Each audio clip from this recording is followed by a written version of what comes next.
Doing a full face of my current favourite makeup. First I'm using the NYX The Face Glue Gripping Primer. I'm applying that directly to my face and then blending it in.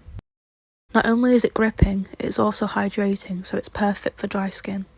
I'm then going in with the Made by Mitchell Brow Sludge Box using the shade Toffee. I'm using this to create a shape and then fill in my brows. Once I've filled in my brows, I clean the brush and feather out the front of them to make them more natural.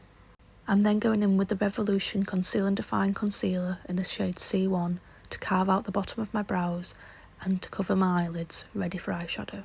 Followed by the Made by Mitchell Balm Concealer in the shade BB5 to carve out the top of my eyebrows. I'm using the Spectrum Collections Cream Puff to blend out the concealers, ready for eyeshadow. I'm using the Made by Mitchell Sunset Chaser palette. First I'm using the shade Eclipse. I'm using this in the outer corner to create my desired shape. Next I'm going in with the shade Fiery Coast, and I'm using this to blend out the previous shade. Followed by the shade Twilight, I'm using this to blend out the orange shade. I'm going back in with the Revolution Concealer to carve out my crease. I have hooded eyelids, so I'm paying close attention to make sure that I go above the creases. I'm using my finger to blend the concealer into the eyeshadows. Going in with the shade Seashells, I'm using this to set the concealer. I'm then going back in with Eclipse to blend these two shades together to create a seamless blend. I'm going in with the shade Sandcastles and I'm applying this with my finger over the pink shade so that the pink can still show but with a shimmer on top.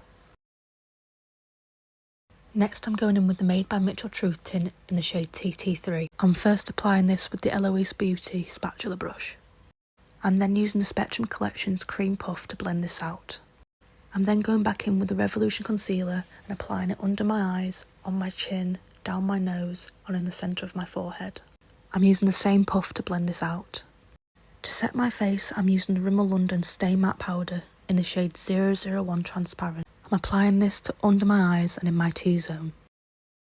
Going in with the Made by Mitchell Curve Case in the shade Light, I'm using the shade Shady Business to carve out my face.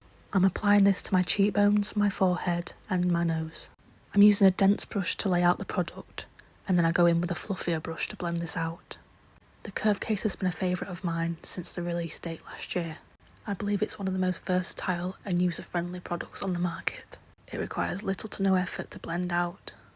I'm then using the shade Strawberry Cream as a blush. Again I'm using a dense brush to lay out the product and then a fluffier brush to blend it out. I'm applying it on my cheeks and across my nose.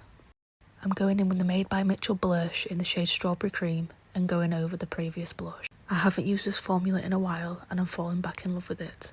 Using the Made by Mitchell Comet case, I'm using the shade Penny from Heaven as a highlight. I'm applying this to the top of my cheeks, the tip of my nose and my cupid's bow. I'm then using the Dior Show Iconic Overcurl Mascara. I'm focusing this mainly on the top lashes and using whatever's left on the lower lashes. I'm then going in with the Made by Mitchell All Lip No Trip in the shade Honeysuckle. I'm using this to outline my lips. Going back in with Strawberry Cream Blursh, I'm using this in the centre of my lips to blend that out. Next I'm using the Made by Mitchell Beam Sugared in the shade Sugar Candy. Last but not least I'm using the Made by Mitchell Liquid Lock to set my makeup in place. And here is the finished look. Let me know what you think down below. Thank you for watching.